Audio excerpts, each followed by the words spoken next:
Pertama yang saya juga sudah sampaikan kepada Menteri BUMN, PMN itu, penyertaan modal negara, adalah salah satu instrumen untuk bisa melakukan peningkatan kapasitas, akselerasi, dan penyehatan di BUMN. Itu instrumen, karena namanya BUMN, Badan Usaha Milik Negara. Jadi ya wajar ataupun sangat layak dan tidak tabu kalau ada penyertaan modal negara. Ini dulu yang penting. Nah, sejauh mana modal negara ini dijadikan sebagai instrumen di dalam Undang-Undang APBN. Sehingga betul-betul dalam setiap tahunnya pembahasan dalam Undang-Undang APBN juga mereview terhadap seluruh kekuatan, kemampuan, kelemahan, bahkan opportunity pada setiap BUMN.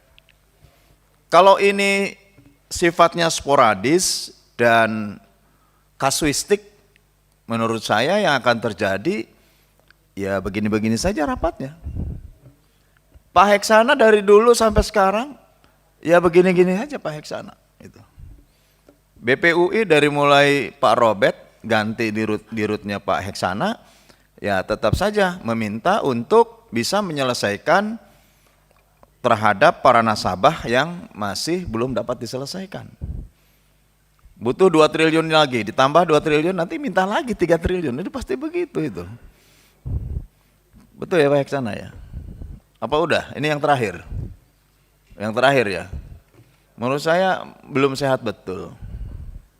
Belum sehat betul dan ini pasti akan terus terjadi. Oleh karena itu saya coba satu-satu ke BPUI. BPUI ini sudah pernah disuntik sebelumnya 20 triliun.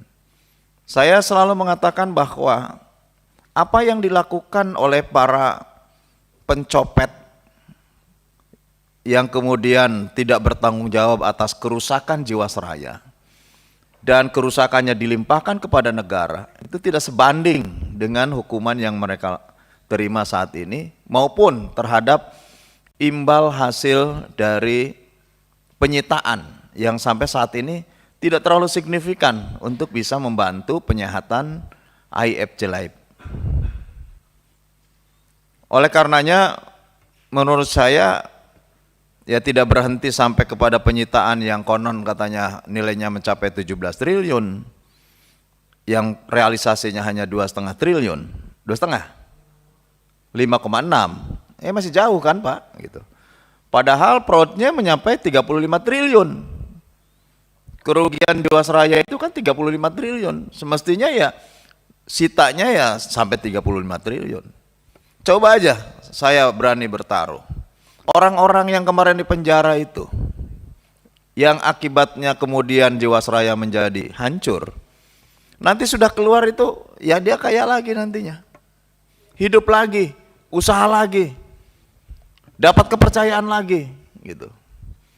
Nah, oleh karenanya ini menjadi catatan. Presiden selanjutnya harus memberikan notifikasi merah lah gitu ya. Bahwa orang-orang semacam ini sudahlah jangan ada lagi kesempatan lah untuk hidup di negeri Pancasila ini gitu loh. Jangan sampai karena memang dia berhutang budi mungkin pada kampanye dan lain sebagainya, kemudian dia hidup lagi, dibina lagi, ya nanti akan hal yang sama gitu.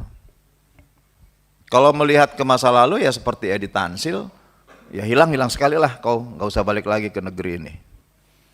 Kan harus ada sanksi yang lebih tegas gitu loh. Makan uang 35 triliun, mengembalikan hanya 5,6 triliun. Sebentar lagi dia nanti keluar dari penjara, selesai dia.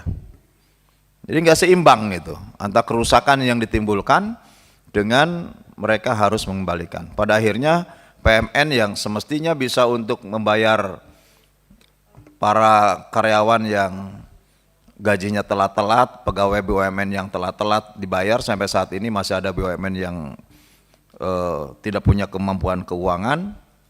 Kemudian PMN bisa menyelesaikan masalah pangan, bisa memberikan dukungan pendanaan terhadap BUMN-BUMN pangan, Ini kan habis aja terus disedot oleh BPUI.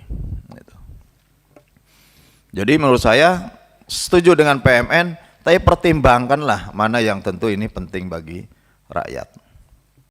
Halo, selamat berjumpa dengan saya Anika, pembaca berita podcastnews.id. Saksikan terus konten-konten menarik dari kami. Jangan lupa subscribe, like, dan komen. Terima kasih.